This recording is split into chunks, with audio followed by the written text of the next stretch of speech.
ज़हीराबाद में कल हिंद मजलिस इत्तेहाद अल-मुस्लिमीन की यौम तासीस तकरीब। कल हिंद मजलिस इत्तेहाद अल-मुस्लिमीन की 67वें यौम तासीस के मौका पर सदर मजलिस ज़हीराबाद मोहम्मद अतहर अहमद की क़यादत में ज़हीराबाद में आबी गेस्ट हाउस के सामने पार्टी का परचम कुशाई अंजाम पाई। मजलिसी इत्तेहाद अल-मुस्लिमीन जिंदाबाद, असदालुद्दीन ओवैसी जिंदाबाद, अकबर उद्दीन ओवैसी जिंदाबाद, कौसर मुहे-अल-दी जिंदाबाद के नारे बुलंद किए। इस मौका पर अरकन शूरा मुहे-अल-दी गौरी, साबिका नायब सदर नशीन बल्दिया अज़मत पाशा, मुतमिद शेख रफ़ी, शरीक मुतमिरीन आमिर बिन अबदल्ला,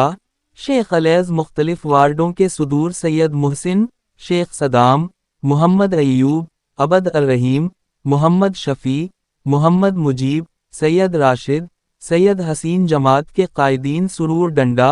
मोहम्मद शफ़ी, मोहम्मद शरीफ, कासिम अली, मोहम्मद अलीम, अबदाल नबी, शेख करीम, इनायत पटेल, मोहम्मद समीर, रिजवान, अब्दुल वली, अजीम उद्दीन, जुबैर, मदसर, अब्बास, अबू बकर, शेख रफ़ी, अहमद खान, साकिब के अलावा कारकुनान मजलिस की कसीर तादाद मौजूद थी।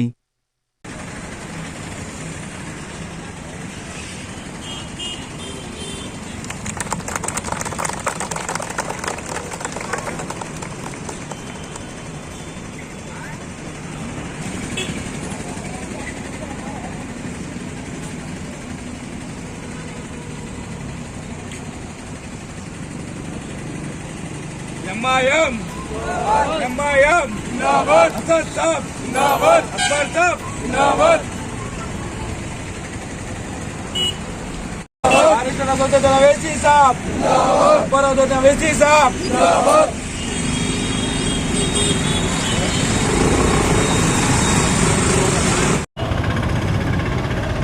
औज़ु बिल्लाहि मिनश शैतानिर रजीम, बिस्मिल्लाहिर रहमानिर रहीम। आज हल्का असम्बली ज़हीराबाद में कुल हिंद मजलिस इत्तेहादुल मुस्लिमीन की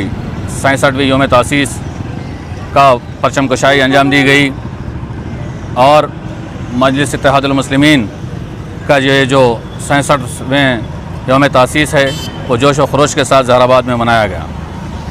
आज हम जब पूरे भारत देश के अंदर देखते हैं तो पूरे मुसलमानों की नज़र, दलितों की नज़र और पिछड़े तबक़ात की नज़र जो है वो मजलिस इत्तेहादुल मुस्लिमीन की तरफ जाती है, क्योंकि मजलिस इत्तेहादुल मुस्लिमीन के जो 67 साल तकमील हुए हैं वो कई कुर्बानियों के बाद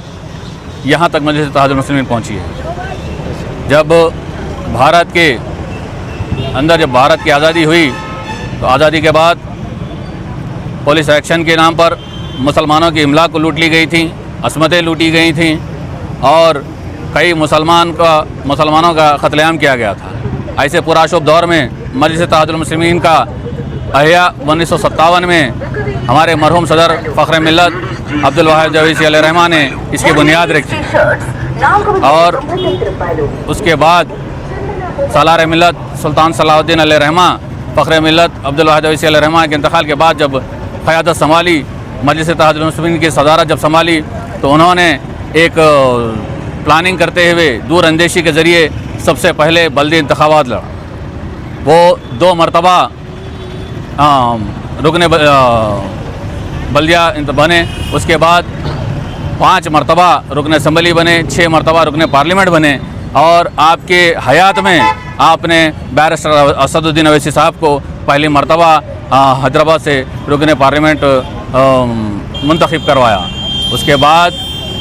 अकबरुद्दीन ओवैसी साहब को आपने आप ही के हयात में रुकन असम्बली बनाया और ये जो 2 सुतून भारत देश के अंदर मुसलमानों के 2 मजबूत सुतून के ज़रिए जैसा काम कर रहे हैं वो नक़ीब मिल्लत बैरिस्टर असदुद्दीन ओवैसी साहब पार्लियामेंट के अंदर मुसलमानों की आवाज़ बनकर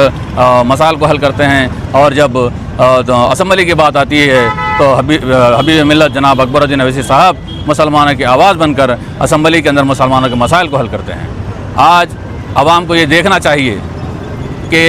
कौन आवाम के दरमियान रहकर काम कर रहा है, क्योंकि मजलिस की यही पॉलिसी है कि आवाम के दरमियान रहते हुए आवाम के मसाइल को हल करना मजलिस की पॉलिसी है, रही है और इंशाअल्लाह आगे भी रहेगी। और किसी भी भारत देश के अंदर किसी पॉलिटिकल पार्टी का ये आइन नहीं है, ये मकसद नहीं रहा कि आवाम के दरमियान रहे। आज आप मजलिस इत्तेहादुल मुस्लिमीन का जब मरकज़ी दफ्तर को जाते हैं, दारुस्सलाम को जाते हैं, दारुस्सलाम को देखते हैं तो दारुस्सलाम के अंदर पार्टी के सदर नक़ीब मिल्लत बैरिस्टर असदुद्दीन अवैसी साहब, हबीब मिल्लत अकबरुद्दीन अवैसी साहब अपने तमाम रुकन असम्बलीज़ को लेकर, तमाम कानून साज असम्बली को लेकर और कारपोरेटर्स को लेकर आवाम के मसाइल को सुल करने दारुस्सलाम में बैठते हैं। और दारुस्सलाम के दहलीज़ के अंदर कौन आया, कौन सी ज़ात वाला आया, कौन सा मज़हब वाला आया, ये नहीं देखते, उनके मसाइल को हल कर कर दारुस्सलाम के बाहर भेजते हैं। तो ये क़यादत मजलिस इत्तेहादुल मुस्लिमीन की है। तो मैं बिला मज़हब व मिल्लत तमाम लोगों से यही अपील करता हूँ कि आइए मजलिस इत्तेहादुल मुस्लिमीन से जुड़िए, क्योंकि आज पार्लियामेंट के अंदर जब बैरिस्टर असदुद्दीन अवैसी साहब आवाज़ उठाते हैं, खाली मुसलमानों की नहीं बल्कि दलितों, पिछड़े हुए तबक़ात और ST